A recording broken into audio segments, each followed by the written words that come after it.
RAB. Kami harapkan penyusunan RAB itu benar-benar dioptimalkan. Jadi jangan sampai berubah di tengah jalan, kecuali sisa dana. Mungkin sisa dana kita buat kegiatan baru. Jangan sampai nanti ada kegiatan yang mungkin nanti Bapak Ibu lakukan sesuai dengan timeline schedule yang sudah disusun, dirubah di tengah jalan. Kami harapkan itu tidak terjadi, karena konsisten dalam riset adalah Bapak Ibu semua yang berpengalaman dalam hal kegiatan ini mungkin sudah mengetahui titik kritisnya seperti itu. Lalu yang pihak kedua saya sampaikan juga memang LP2M berhak meminta mendapatkan informasi seluruh. Jadi laporan Bapak Ibu semua harus dilaporkan kepada LP2M. Lalu mewajibkan menugaskan memastikan pelaksanaan sesuai dengan target anggaran, karena nanti RAB juga diketahui oleh pihak LP2M. Pengelolaan anggaran secara efektif, efisien, transparan, dan akuntabel. Nah, nanti LP2M akan menjadi quality assurance bagi Bapak Ibu semua terhadap pelaksanaan program riset. Jadi dari pelaporannya, dari pencairannya, sampai penggunaan, sampai pelaporan atau administrasi, mohon dilakukan komunikasi dengan pihak LP2M. Kami juga akan melakukan semacam supervisi pada LP2M secara berkala, baik bulanan, 2 bulan, atau 3 bulan, seperti itu ya. Lalu monitoring evaluasi nanti terkait evaluasi Monef internal wajib dilakukan oleh LP2M untuk mengetahui progres atau mengetahui pelaksanaan kegiatan dari riset Bapak Ibu yang lakukan. Selanjutnya perlu kami sampaikan juga terkait pembiayaan, di mana tadi pagi juga kita sampaikan bahwa untuk riset yang Bapak Ibu akan lakukan sebanyak 95%. Dari mana? Lalu yang kedua 5%. Bagaimana cara hitungnya? Jadi ketika pencairan pertama 70%, sudah secara otomatis 5% nanti kita untuk institusi setempat, yaitu oleh LP2M, seperti itu ya. Lalu bagaimana nanti kalau ada yang BLU, katanya potongan lagi untuk yang BLU, izin kami akan memberikan surat kepada perguruan tinggi, di mana dana riset adalah bukan dana pendapatan, tapi dana proses melakukan kegiatan akademik, kegiatan yang sifatnya nanti bisa multi internasional, seperti itu ya. Jadi kami harapkan jangan dipotong lagi. Kalau dipotong lagi nilai berkurang lagi, nanti berkurang lagi tidak bisa memenuhi luaran atau outcome yang Bapak Ibu telah tetapkan, seperti itu dalam ERISPRO. Juga 90% juga nanti Bapak Ibu juga masuk dalam RAB ya, seperti itu. Selanjutnya ini yang mungkin kami tidak henti-hentinya menyampaikan kepada Bapak Ibu terkait apa saja sih yang bisa diberikan, seperti honorarium tim riset gitu kan. Contoh honorarium tim riset di mana tertinggi kita beri estimasi 30%, itu bukan berarti 30% harus habis, seperti itu ya. Itu bisa berkurang, misalnya 10%, 15%, ya monggo silakan. Tapi kami harapkan jangan sampai 30%. Kami melihat nilai kontrak aja sudah kecil, gimana kalau untuk honorarium terlalu besar kalau 30% Bapak Ibu ya.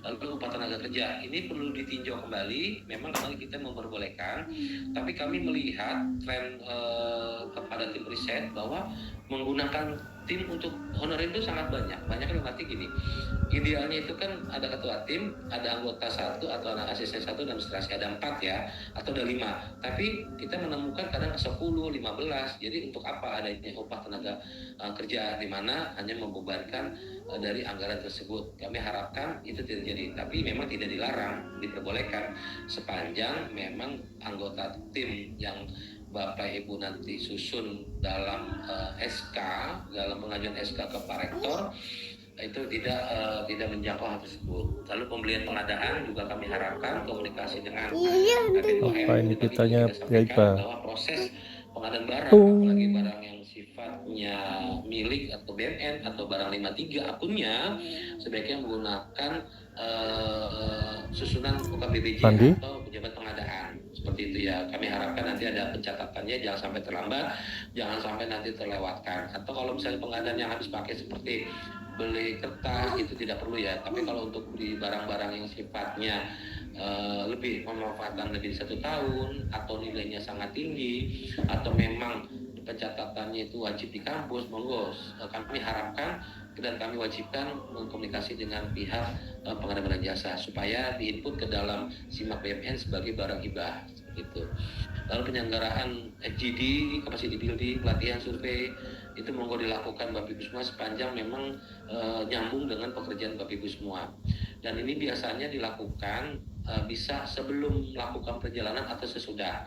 Jadi misalnya Bapak Ibu melakukan pengumpulan data atau buldatin atau istilahnya pengumpulan data dan informasi setelah dikumpulkan mau dirangkum menjadi suatu laporan, monggo dibuat kegiatan namun dengan standar yang mungkin nanti melibatkan unit-unit lain seperti itu. Kalau perjalanan dinas dalam negeri juga memperhatikan efisiennya di mana mungkin Bapak Ibu semua sudah sering ya atau memang sudah biasa berjalan dinas, kami harapkan jangan sampai nanti kami menemukan bahwa ketika berjadin yang hanya dibayarkan transport itu hanya di awal, hanya di kedatangan dan kepulangan seperti itu, bukan pada saat melakukan riset di tengah-tengah untuk transportasi ya, jadi tidak bisa dibebankan karena sudah include ke dalam uang harian ketika Bapak Ibu melakukan perjalanan tersebut.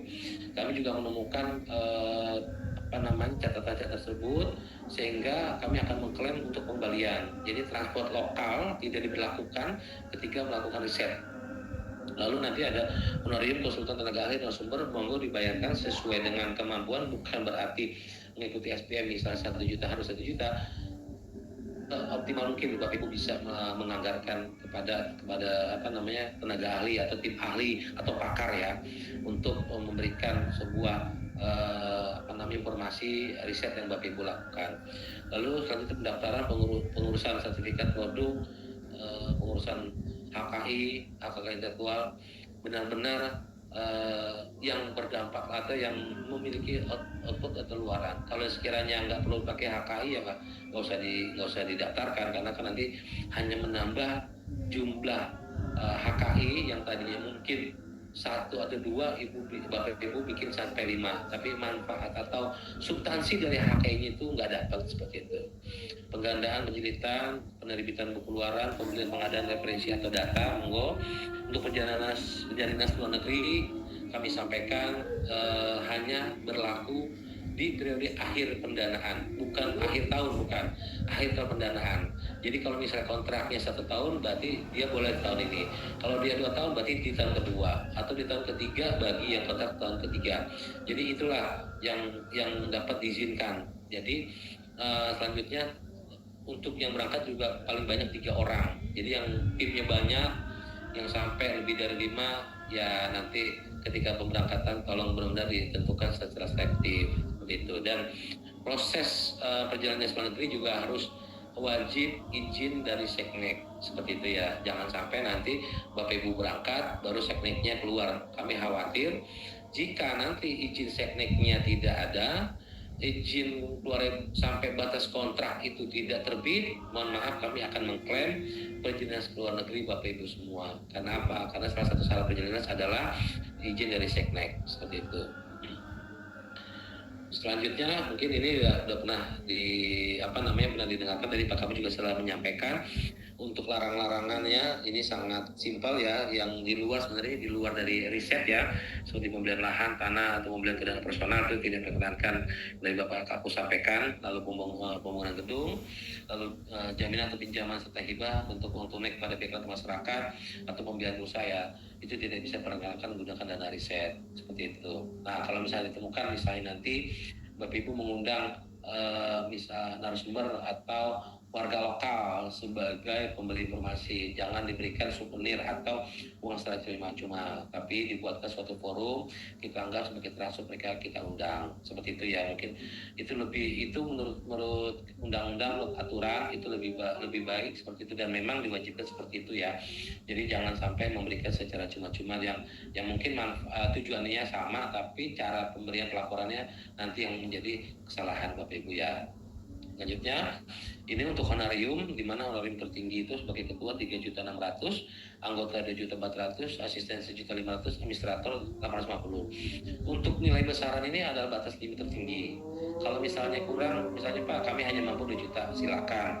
Kami hanya bisa 1 juta, sangat silakan. Tapi jangan lebih dari angka 3.600.000 karena ini sudah termaktub dalam jenis. Misalnya mau dikasih 3.700.000, nanti yang 100.000 otomatis kita klaim seperti itu ya. Terus kami tekankan juga untuk administrator, kami harapkan itu berdekatan langsung dengan ketua tim riset. Misalnya di universitas misalnya UIN Jakarta, ya UIN Jakarta nanti yang bantu untuk pelaporan keuangannya. Jangan sampai risetnya dari UIN Jakarta, nanti pelaporannya dari UIN Surabaya atau UINSA, ya itu nanti memungkinkan. Karena pasti laporan keuangan ini harus tiap bulan di report, seperti itu Bapak Ibu ya. Dan kami harapkan juga benar-benar yang memahami tentang keuangan, bukan dosen tentang ekonomi, bukan, tapi ini kan masalah pelaporan Bapak Ibu ya. Nanti diharapkan tenaga pendidikan yang mungkin bisa membantu, atau bendahara yang monggo silakan, bendahara kampus silakan, sepanjang memang memberikan kemudahan bagi Bapak Ibu dalam laporan keuangan. Kami juga mengerti kesibukan Bapak Ibu sebagai dosen atau sebagai pembicara atau sebagai memiliki jabatan tempat lain. Untuk hal yang sifatnya pelaporan keuangan itu memang sangat sulit ya, tapi ya makanya kita susun tim itu untuk memudahkan perjalanan riset Bapak Ibu semua. Oke, selanjutnya di sini untuk pencairan tahap pertama ini sudah kita susun template-nya. Tadi juga kita sampaikan kepada LPPM ini syarat-syaratnya, di mana yang pertama itu syarat permohonan pencairan itu sudah kita buat template-nya dan sudah diketahui LPDP, di mana nanti permohonan itu 70%. Nanti bisa di scan dari barcode ini, nanti ada sekitar 7 dokumen, di mana nanti dokumen itu Bapak Ibu harus buat ya, harus dikumpulkan sebagai syarat pencairan tahap pertama.